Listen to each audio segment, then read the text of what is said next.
Freddie Turner and I'm the Managing Director of Chalice in EMEA.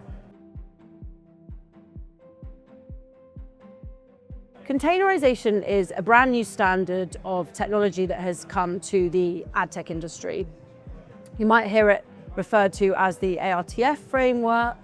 Our industry loves a bit of jargon, but essentially containerisation and the ARTF framework are the same thing, and it's the standardization of technology that allows for data to be inputted into a private container used only to serve that brand, which means that decisioning can happen much faster within a platform, but critically the decisioning and the algorithms are happening outside of that platform. So agentic bidding and the bidding agents are able to use data, signals, etc. in real time to make a decision on the value of an impression as it serves your brand, your outcome, using those signals that a brand has put into a container.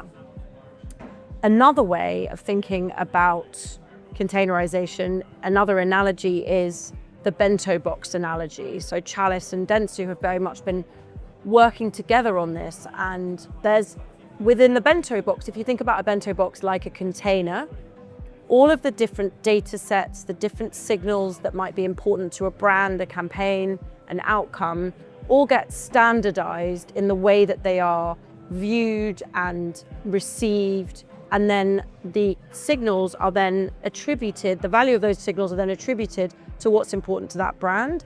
And then critically, the decisioning is able to be done on an impression by impression basis, much closer to the publisher directly via the SSP.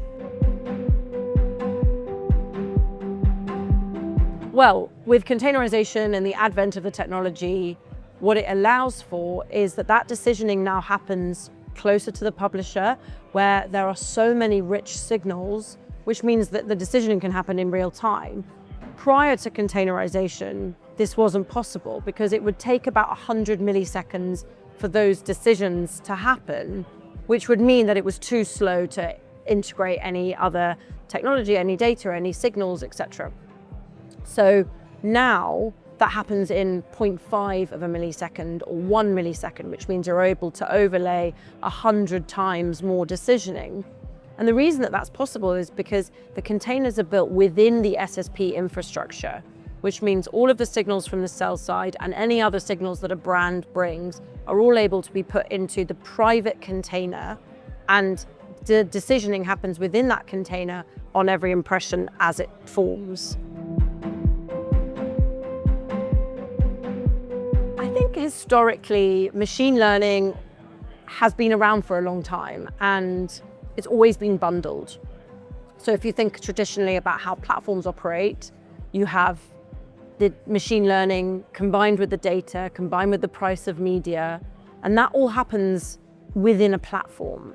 Often it's not transparent, you often can't explain the decisions that the AI is making, and the pricing is all wrapped up into one. So it's very difficult for a brand to really understand what's driving performance. It's very difficult to understand what the value of that impression was as it pertains to their brand, because everything's bundled.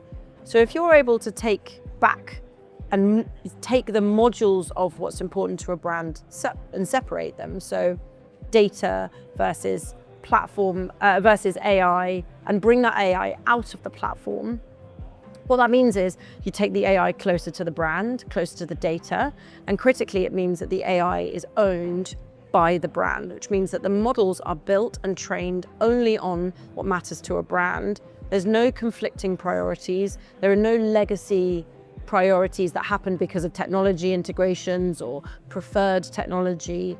And therefore what it means is better results for a client that can be explained, they're fully transparent, and critically those models can then be deployed in any platform rather than that being specific to the platform that it's built within. I like to think about this as consumers use LLMs. So most people that we know use LLMs on a daily basis. The better the prompt, the better information, the better data that you give your LLM, the better results that you get. And we've all been there. We've all put in a fairly average prompt and we've got a fairly average response, or maybe an incorrect response.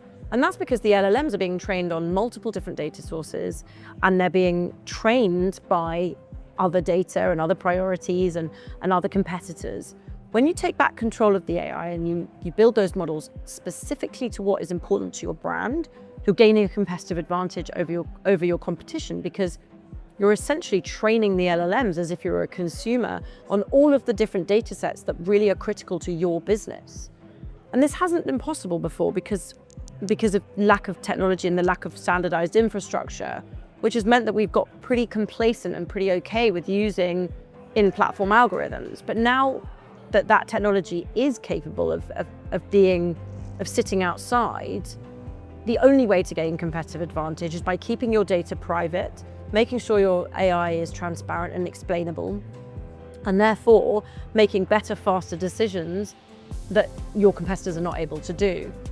And I think the further thing from that is it's about the value of the media. So if you're placing a generic value of every impression and the same as all of your competitors, then you're probably buying high for impressions that are maybe less important, and buying and not bidding at all on impressions that maybe on the surface don't look relevant, but are actually extremely relevant to your brand when you take in the brand factors that matter to you.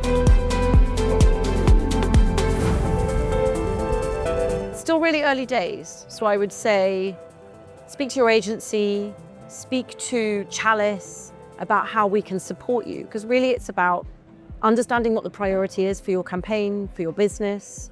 Often brand marketers and CFOs are not having the same conversation. We would say if something delivers a business outcome, it should do all of those things. It should deliver on your bottom line. It should be measurable using your own internal measurement solutions. And what that means is that we can then take that data to feed that into your AI. It should also be using the data that you have available rather than market data, although sometimes market data should also feed in as well. And then it should be about in what order do we want to run this? In what order is the most important? Is it new to customer sales now because we're at the first point in your financial year, or is it actually a critical point in your year because it's Q4 and you're a retailer, and actually it's about getting as many sales as possible? And so it's really about working in conjunction with your agency, with your partners, with your internal teams to understand the priorities, the data readiness, and then really brief the agency in a completely different way. Programmatic advertising certainly has an image problem, there's no doubt about it. I speak to so many advertisers now who say, we don't want to work in the open web, there's no value to it, we want to be in the walled gardens where we know we can deliver and we can be brand safe, etc. And I would say that there's a lot of reasons for that. Where there's revenue, there's always going to be bad actors, and there's always going to be fraud, and maybe the fraud detection hasn't, or the brand safety, fraud detection, all of that hasn't maybe been as strong as it could have been. But I also think that this is about a new technology. This is about a new wave of what's possible. And what we're now able to do is look at every single URL that exists. We're able to map that URL to all of the different signals that you see from a page. And the reason that that's possible is you go back to containerisation, and you go back to getting closer to the impression, closer to the publisher, closer to where all of the signals are, which means you can start to look at things like, what does the composition of a page look like? Does it have more ads than content? Does it have potentially damaging content? Does it have the characteristics that might make a page fraudulent? So things like high refresh rates, and all of the types of things that we've all come to, I guess, associate the open web with. Now you're able to understand all of those signals, and then the AI can make a decision on an impression by impression basis whether this ad not only is suitable for your brand because it can look at every single word on the page, but also does it fit your quality parameters. Before, quality parameters were generally looked at on a domain or a subdomain basis. But what Chalice can do now is that we can understand all of the different quality parameters that exist, what the contextual relevance is, and how likely that is to derive the outcome that you want. If you take all of those things together, then the open web is a perfect place to advertise, because that's where we can support premium quality journalism. That's when we can support the future of news and things like that. And I think the technology is now caught up. And so I think we're in a new wave of the open web 2.0, 3.0, 4.0, wherever we see it. But I do genuinely think we are at the start of a revolution, and the brands that get on board with that now are going to be the ones that really win in the future. So in order to have a completely transparent supply chain, the first thing you need to do is unbundle the data from the technology, from the ads that are being served. And once you get to that point, you're then able to understand the impact that all of those things are having on your brand, which goes a very long way to understanding the supply path. Because there's going to be data sets that are more valuable to your business that you might not know about at the moment. And there are going to be different platforms that are more valuable. But with bundling and with the lack of transparency around what's performing, how it's performing, we're still in a challenging situation. So if you're able to create custom algorithms and models and data science solutions which really start to understand the impact of all of these signals, because the data shows this impression was all of these different signals, it had this content, it had this many ads on a page, all of these different signals that we can see, and it delivered this result, then we can go and find more pages that look like that. And from that, we can then start to understand what content is performing well for your brand. And my hope is that that then goes full circle into strategy and creative and planning. And with more transparency will then come better connection between the planning and the strategy and the activation. And that's definitely a real point at the moment where there isn't the connection that maybe we should have. The biggest growth opportunities for brands are taking back control of the data, the media, using AI that truly works for your brand, for your outcome, that is owned by the brand, that is explainable, portable, transparent, and built entirely for your brand, your campaign, your objectives. If you're able to do that and you're able to really understand what signals, both from a first party, second party, third party perspective, are moving the needle and what is really having a true impact on your bottom line, then you're going to have huge competitive advantage. And as I said, we're in a new wave of technology right now. And it's the brands that jump on this quickly that are going to be the ones that win in the short, the medium, and the long term.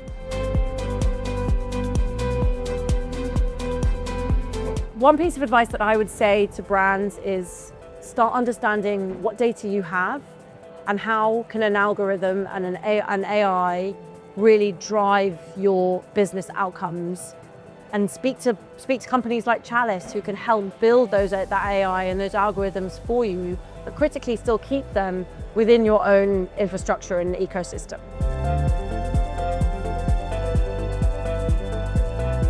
I think with AI, it's never been truer that if you can believe it, you can do it.